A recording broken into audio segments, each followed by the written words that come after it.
Chicos, buenos días, esperando que se encuentren súper bien. Me ayudan encendiendo las camaritas, por favor, para poder empezar con la clase del día de hoy. Recuerden que eso es algo esencial para las clases de línea.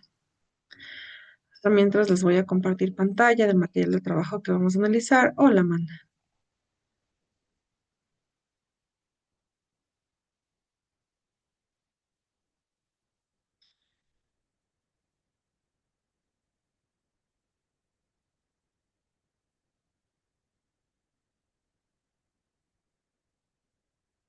Ya, se puede observar, chicos. Ya. Esto es como una especie de laboratorio, ¿no? Donde ya llegamos casi al final de la unidad y vamos a averiguar o a ver cómo sería si es que nosotros realizamos los experimentos necesarios con respecto a los muelles, ¿ya? Hablábamos de muelles de serie y muelles de paralelo. Los muelles en serie puede ser, por ejemplo, los dos muelles que están sometidos a la misma fuerza, aunque cada uno experimenta un alargamiento diferente de acuerdo con la ley de Hawking. Tenemos el movimiento uno y el movimiento 2. ¿Por qué pasa esto? ¿Quién me dice por qué este movimiento de aquí a aquí tiene uno y de aquí a acá tiene otro? Lo mismo acá, de aquí a aquí tiene uno y de aquí a acá tiene otro. ¿Quién me dice, chicos, por favor?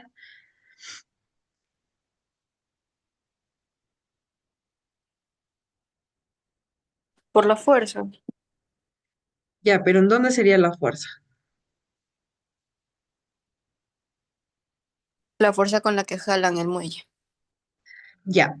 De aquí a acá tiene un estiramiento, se puede decir diferente, porque de aquí está manteniendo una fuerza específica desde el muelle hasta acá. En el lado de acá, pues no hay ninguna fuerza, por eso se contrae. Lo mismo pasa en el lado de acá. ¿Cómo yo verifico eso? Pues verifico con la variación de la intensidad sobre la fuerza sobre el movimiento uno. Tengo la variación de la fuerza 2 sobre la fuerza sobre el movimiento 2 o la constante 2. Ya, es así como yo realizo estas actividades y veo y digo, pues de esta manera puede ocasionar este movimiento o esta fuerza tiene una especificación correcta o no. Sobre el cálculo de ambos muelles de la fuerza provoca un alargamiento. Tenemos que la variación de la intensidad es igual a la variación de la intensidad uno más la variación de la intensidad 2. La variación de la intensidad es igual a la variación de la intensidad uno más la variación de la intensidad 2.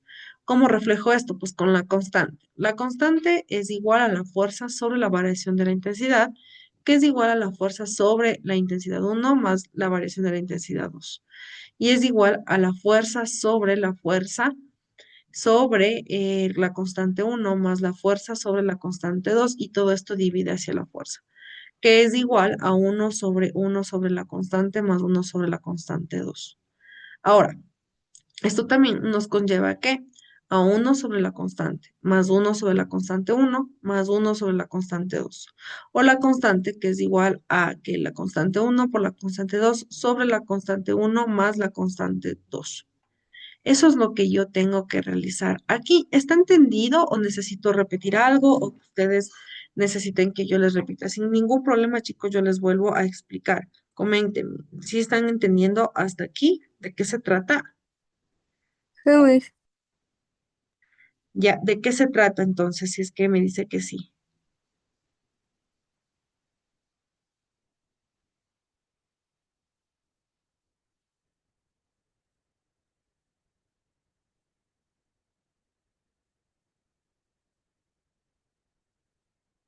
Sobre la fuerza del alargamiento. Sí, pero estamos hablando de cómo encontrar qué, en este caso, la fuerza provocada por el alargamiento. ¿Por qué yo digo variación, chicos? ¿Qué significa este símbolo en cada uno de estos? Por ejemplo, este. ¿Qué significaría esto, chicos? ¿Quién me dice?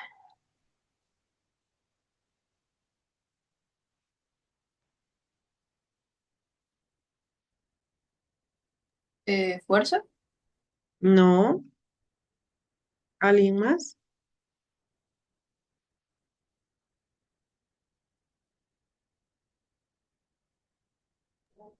Alargamiento, No. ¿Alguien más?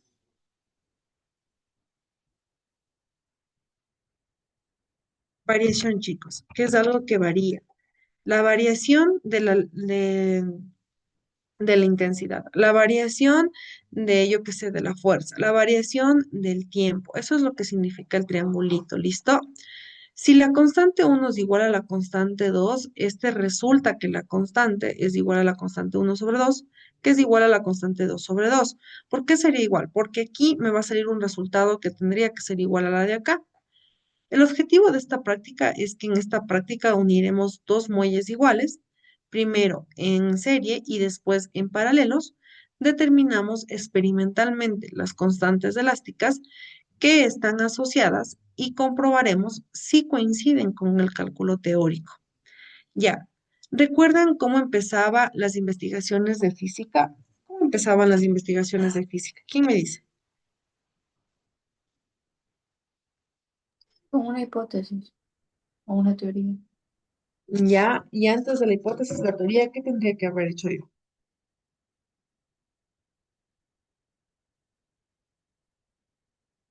Investigar antes de la teoría, ponerse a buscar un vacío, por ejemplo.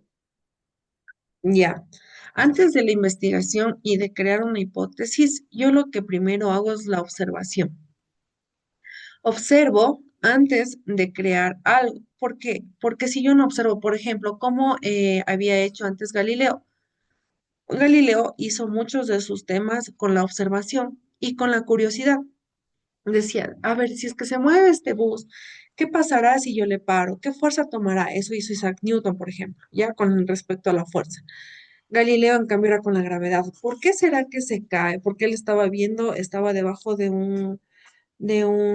puede decir, de un árbol, y él vio que una manzana hacia el frente de él cayó. Y dijo, ¿qué ocasiona que la manzana caiga justamente hacia el centro? Pues, ¿qué sería? La gravedad. ¿Ya? Entonces, lo primero que él hizo fue observar, vio lo que ocurrió con esa manzana, observó qué es lo que cae, ¿por qué será que cae? Y se preguntó, ¿no? Ahí viene la hipótesis, ¿cae por algo? ¿Por qué cayó? ¿Por qué hizo ese movimiento específico? ¿Por qué no cayó hacia allá? ¿Por qué no cayó hacia acá, sino que cayó recto?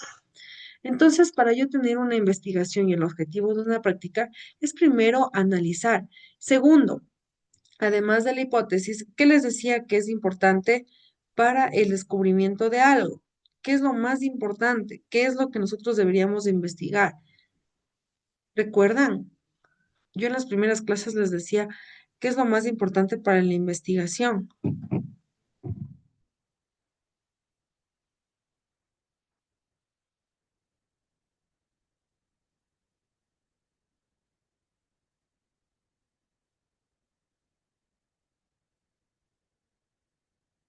¿No recuerdan qué es lo más importante? La otra parte más importante de una investigación es investigar algo que yo pueda repetir algunas veces. ¿Ya? Que yo pueda experimentar más de una vez para yo saber el movimiento, la masa, qué pasa si lo aumento, si le quito, si le hago. Entonces, esto viene a base de lo que yo les había dicho al principio. Si nosotros necesitamos una investigación, simplemente lo que tenemos que realizar primero, además de la observación, la hipótesis y todo lo que nosotros ya sabemos, es también que este experimento sea verificable y que sea algo que yo pueda repetir más de una sola vez. ¿Ya? Ahora, ya entendiendo esto, los muelles en paralelo, los dos muelles experimentan el mismo alargamiento, aunque cada uno está sometido a una fuerza diferente de acuerdo con la ley de Hooke. ¿Qué me decía la ley de Hooke? ¿Quién me dice?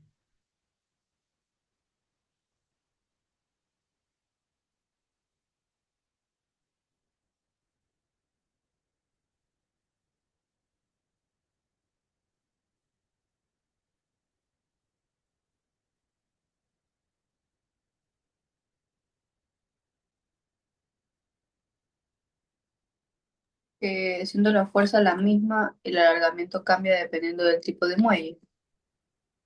Ya, y sin leer con sus propias palabras lo que entendió.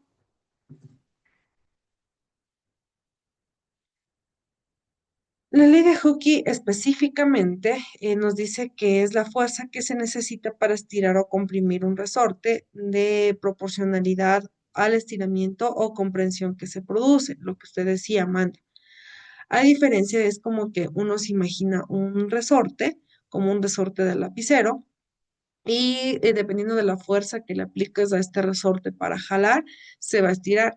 Y lo mismo, si es que estiras más, es más fuerte y así va sucesivamente. Entonces, eso es lo que nos dice la ley de Hooke. ¿Para qué sirve esto? Para resortes, básculas, balanzas de peso, suspensiones de autos y mucho más para, como decir, partes de la mecánica. Entonces, eso es lo que nos dice la ley de Hooke. Ahora, los muelles en paralelo. Los dos muelles experimentan el mismo alargamiento en I, aunque cada uno está sometido a una fuerza diferente y de acuerdo con la ley de Hooke, que ya habíamos leído. Veamos.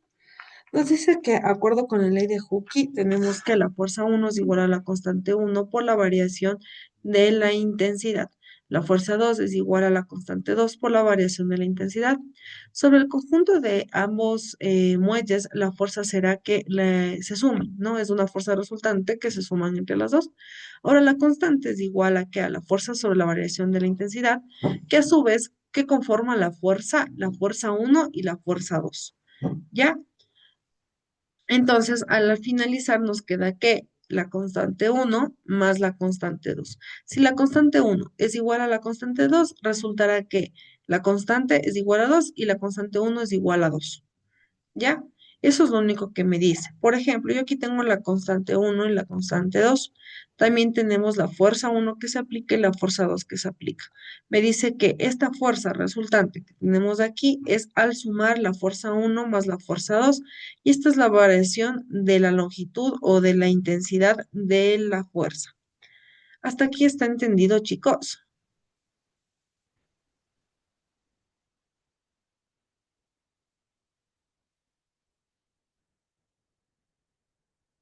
Sí.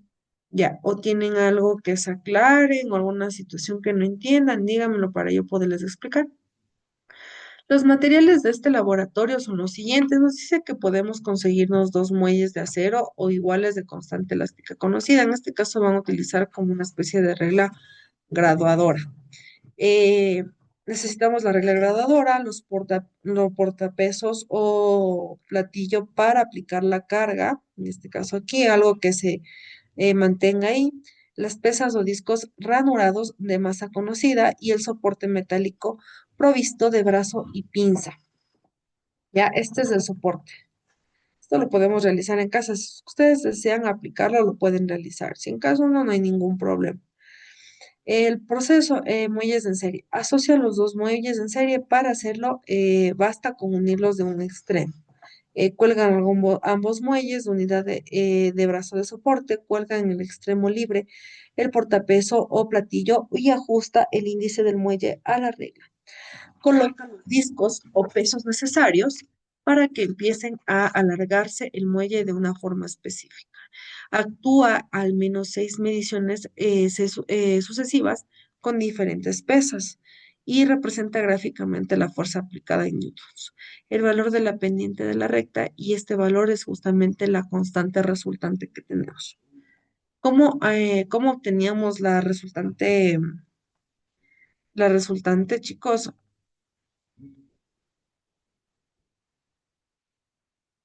Fuerza uno más fuerza dos. Ya, excelente, sumando las dos fuerzas. Gracias, Amanda. Tenemos este cuadro donde si en algún momento realizamos, nos va a ayudar a nosotros a tomar nota de lo que pasa si le pongo más peso, si le pongo menos peso o la variación del alargamiento es más o menos. Esto sí lo podemos utilizar siempre. Vamos con la zona de interés informática, chicos, porque ya estamos acabando más o menos con unidad. El primer gavitómetro, la torre de Pisa. La gravedad acelera igual a los cuerpos independientemente de su masa, aunque nuestra intuición nos dice lo contrario. Al dejar caer desde una altura, por ejemplo, desde la mesa, una hoja de papel y un lápiz, este último llega antes al suelo. Razonamos la siguiente forma. Claro, el lápiz pesa más, con lo que se acelera más rápidamente. pero este razonamiento no es correcto, ya que basta con repetir el experimento en condiciones del vacío. La conclusión para el primer experimento, teniendo en cuenta su variante al vacío, es que el razonamiento con el aire es el causante de que el lápiz llegue antes. En ausencia del razonamiento, la hoja y el lápiz, la pluma y el martillo lunares ligeramente llegan a la vez. Son acelerados de igual manera. Átomos individuales, que la fuerza de la gravedad terrestre, perdón, este no va, va el de acá. Ya, acá sí. Los físicos de la Universidad de Stanford han modernizado el experimento que, según la leyenda, Galileo llevó a cabo en la Torre de Pisa y el de Scott de la Luna, para probar que los cuerpos se aceleran igual independientemente de su masa. Los investigadores han demostrado con una precisión asombrosa 7 partes en 1000 millones. Jamás se había llegado a esta precisión de medir la aceleración de los átomos individuales. Que la fuerza de la gravedad terrestre actúe sobre un átomo que se rige eh, por las leyes de la mecánica cuántica, lo acelera exactamente igual que al balón de fútbol. Objeto macroscópico que se rige por las leyes de la mecánica clásica, para ello han utilizado un interfono atómico y un gravitómetro. Tenemos un interfómetro, ¿no? Divide en dos un haz de luz, perdón, o, o en nuestro caso de átomos, cada uno de los cuales recorre caminos diferentes y después se vuelve a unir. Al unirse, interfieren constructivamente de forma que permite medir muchísima la precisión. La diferencia del cambio recorrido, los físicos de Stanford han diseñado y construido un esterferómetro atómico nuevo, en el que han utilizado átomos ultrarrefrigerados por láser y pulsión ópticas. Mediante los varios láseres perdónenme que está entrando. Ya. Se utilizan átomos ultra enfriados por láser y pulsos óptimos mediante varios láseres detente energía cinética del átomo individual, enfriando hasta algunos millones de grados por encima del cero absoluto, de forma que aun temperaturas tan bajas se mueven solo a centímetros por segundo, con lo que es más fácil seguido. Los pulsos se utilizan para separar y combinar los átomos, de ahí se puede deducir la velocidad de la caída libre.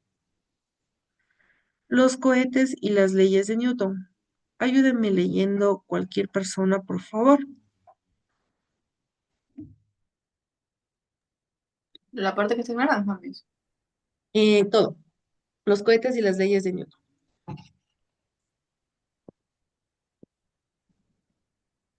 Cualquiera, chicos, que desee, me puede ayudar a leer, por favor.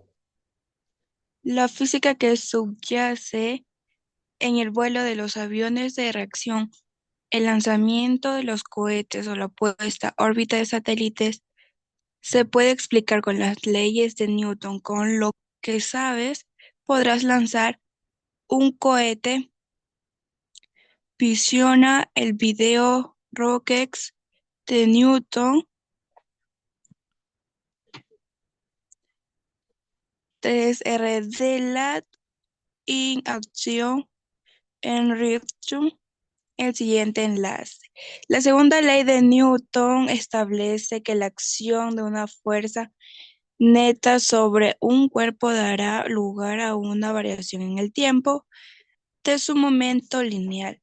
El momento lineal de un cuerpo es una magnitud vectorial que es directamente proporcional a su masa y a su velocidad. Por lo tanto, siendo la masa fija, lo único que puede cambiar bajo la acción de la fuerza neta es la velocidad, pero la variación temporal de la velocidad no es más que la aceleración. Sin embargo, no siempre puede considerarse la masa de los cuerpos constante. Una excepción clara son los cohetes, en los que El combustible se necesita muchísimo para poder enviarlas al espacio exterior. Se consume y cuya masa respecto a la masa del propio cohete sin combustible es muy grande. Y auto que circula por la carretera también consume combustible, pero su masa respecto a la del auto sin combustible es muy pequeña, con lo que la inercia del auto sin combustible o con él apenas cambia. Teniendo en cuenta todo esto, ¿cómo crees que habría que modificar el enunciado de la segunda ley de Newton aplicada al caso de los cohetes? Enuncia la tercera ley de Newton para que este caso concreto en el que se quiere lanzar un cohete indica cuál es la acción y cuál la reacción.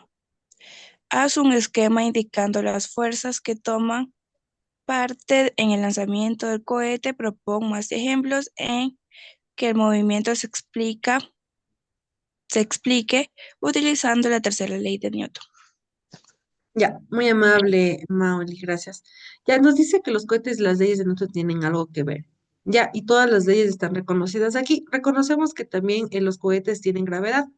Cuando salen también de la Tierra, sabemos que no tienen gravedad, eso ya teníamos bastante en claro. La parte de aquí solo son actividades. Vamos con el resumen de la unidad 2. Habíamos visto las fuerzas y nos decimos que las fuerzas es toda causa capaz de alterar el estado en reposo de movimiento de un cuerpo o de producir en él una deformación. Sabemos que existe que una magnitud vectorial y siempre actúa en parejas. Los tipos son de contacto a distancia y las interacciones fundamentales son el núcleo fuerte, electromagnética, nuclear débil y gravitatoria. Tenemos la fuerza resultante, aquellos que producen el mismo efecto que todas las fuerzas que actúan simultáneamente sobre él. Esto es una suma. Recordemos que la fuerza resultante es una suma de todas las pequeñas fuerzas que nosotros hemos investigado. Es como que yo tuviera la fuerza 1 aquí, fuerza 2 acá, fuerza 2, sumar a todo y esa es mi fuerza resultante. Se determina componiendo las fuerzas. El momento de la fuerza, magnitud vectorial responsable del giro del cuerpo y par de fuerzas. Dos fuerzas paralelas de igual valor y sentido contrario que provocan el giro del cuerpo sobre el que actúa. El equilibrio. Tenemos tres, estático, tracional y rotacional. El estático son todos los puntos del cuerpo que están en reposo. El traslacional, velocidad lineal constante, distinta de cero, que es el movimiento rectilíneo uniforme, y la rotación, que es gira en una velocidad constante. Tenemos que las tres tienen condiciones de equilibrio, como la fuerza resultante nula y el momento resultante nulo.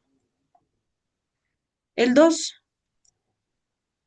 la fuerza y movimiento, las dinámicas explicadas a causas que provocan en los movimientos de cualquier objeto en el universo. La primera ley de Newton, ¿cómo se llamaba? Ley de la inercia. Sabemos que todo cuerpo permanece en un estado en reposo de movimiento rectilíneo uniforme, o no ser que actúe una fuerza sobre él y cambie su forma de ser. Tenemos las leyes de la dinámica que se aplican sobre sistemas de referencia inerciales. La segunda ley de Newton, ley fundamental de la dinámica. El enunciado es que toda fuerza, neto resultante, ejercida sobre un cuerpo provoca en esta una variación temporal de su momento lineal. La conservación del momento lineal, tenemos la variación del peso sobre la variación del tiempo, que es igual a una constante.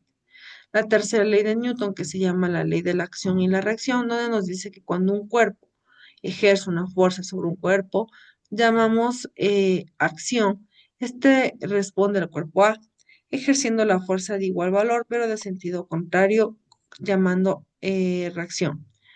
Las interacciones de combinaciones existen entre cuerpos cuyas superficies están en el contacto directo. Fuerza normal, fuerza de rozamiento, fuerza de tensión y fuerza elástica. La normal es la que está en contacto con la superficie que sostiene el cuerpo apoyándose sobre ella. La de rozamiento es cuando existe entre las superficies los dos objetos que están en contacto, oponiéndose en el movimiento relativo de estos. La tensión, fuerza que se transmite a lo largo de la cuerda o cable cuando se ejerce una fuerza sobre sus extremos. Y la fuerza elástica, fuerza que obtenemos de elásticos respondiendo a la fuerza que deformamos, tiene que ser sentido contrario a la deformación. Tenemos el MSU, que es la fuerza centrípeta que actúa netamente sobre y que se ejerce sobre un cuerpo que describe un movimiento circular uniforme. Evita que escapen en su trayectoria y va dirigida desde el objeto hacia el centro de su trayectoria circular. Tenemos la dinámica de rotación, el momento angular y la conservación angular. Las leyes de Kepler, leyes de las órbitas, leyes periódicas y leyes del periodo. La interacción gravitatoria, tenemos el campo gravitatorio que habíamos visto, tenemos la ley de Coulomb, el peso, la interacción electrostática y las semejanzas y diferencias. La interacción gravitatoria y la electrostática son dos interacciones fundamentales en la naturaleza, pero presentan semejanzas y diferencias. ¿Alguna pregunta, alguna duda hasta aquí, chicos? No, Miss, Está todo ninguna. claro, ¿verdad? Sí. Listo. Que tengan un excelente inicio de semana. Nos veríamos la próxima clase. Gracias, chicos. Chao. Chao.